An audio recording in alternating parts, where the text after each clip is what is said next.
Bismillahirrahmanirrahim. Assalamualaikum warahmatullahi wabarakatuh.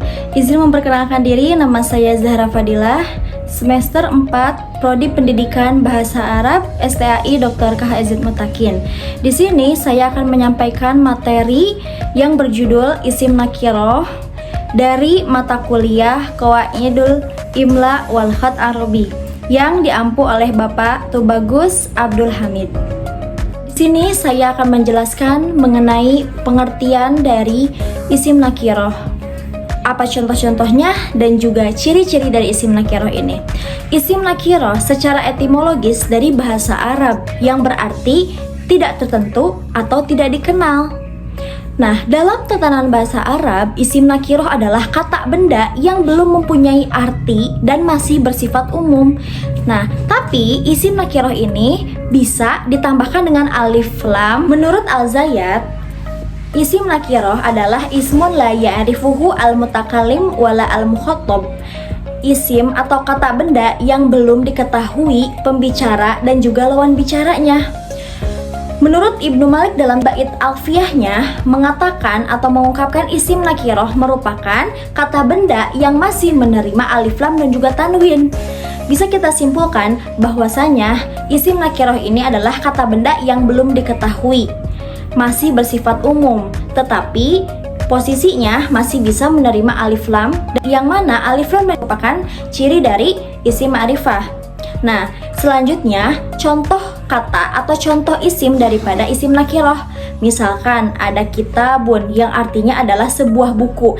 Kita belum mengetahui sebuah buku itu yang mana. Dan yang kedua, misalkan mudarrisun, seorang guru, kita belum mengetahui spesifikasi seorang guru itu namanya siapa atau yang mana. Dan contoh kata yang terakhir misalkan kurrosatun yang berarti adalah buku tulis. Sebuah buku tulis, kita belum mengetahui sebuah buku tulis ini buku tulis yang mana yang akan kita tunjukkan. Nah, itu mengenai penjelasan isim nakiroh dan juga contoh isim dari isim nakiroh. Pembahasan yang selanjutnya yaitu ciri-ciri isim nakiroh. Ada beberapa ciri-ciri dari isim nakiroh. Di antaranya yang pertama itu adalah bertanwin. Contohnya kitabun, mudarrisun, rojulun, kurrosatun. Dan yang kedua, ciri dari isim nakiroh ini adalah masih bisa menerima alif lam. Contohnya dari kata kitabun menjadi al-kitabu, atau dari kata kurrosatun menjadi al-kurrosatu. Nah, ciri dari isim nakiroh yang ketiga itu adalah belum jelas maknanya secara spesifikasi. Misalkan, contohnya tadi rojulun. Rojulun itu artinya adalah seorang lelaki, tetapi kita belum mengetahui lelaki yang mana. Atau misalkan kitabun yang artinya sebuah buku, kita belum mengetahui buku itu yang mana atau yang warna seperti apa.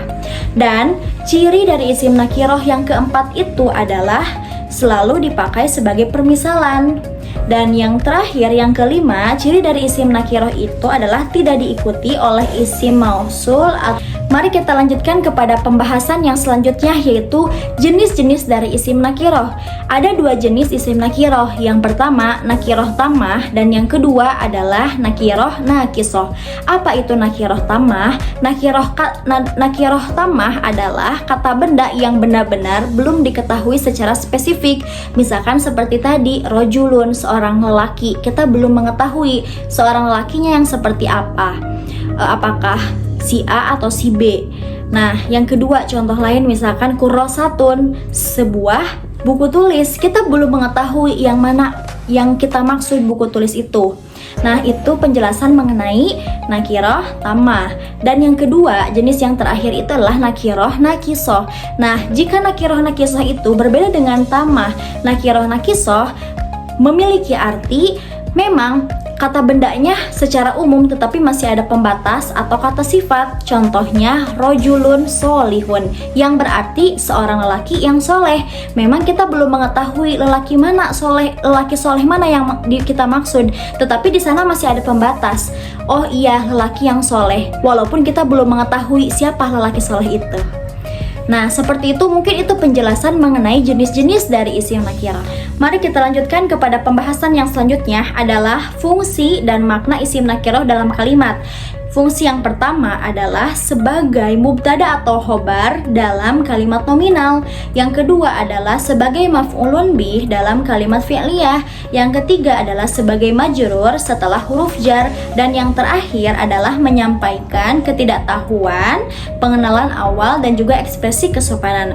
Nah, itulah fungsi dan juga makna isim nakiroh dalam kalimat.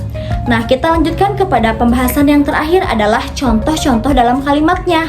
Misalkan katabtu risalatan. Di sini ada kata risalatan yang berposisi sebagai maf'ulun bih. Nah, di sini adalah isim nakiroh. Nah, itu saja mungkin yang dapat saya sampaikan mengenai penjelasan isim nakiroh pada mata kuliah Qawaidul Imla wal Khat Arabi. Mohon maaf apabila ada kesalahan karena di sini saya masih belajar dan terus belajar. Rubbama kafaitu minni afwan min kulli akhta, syukron ala kulli ihtimam. Wassalamualaikum warahmatullahi wabarakatuh.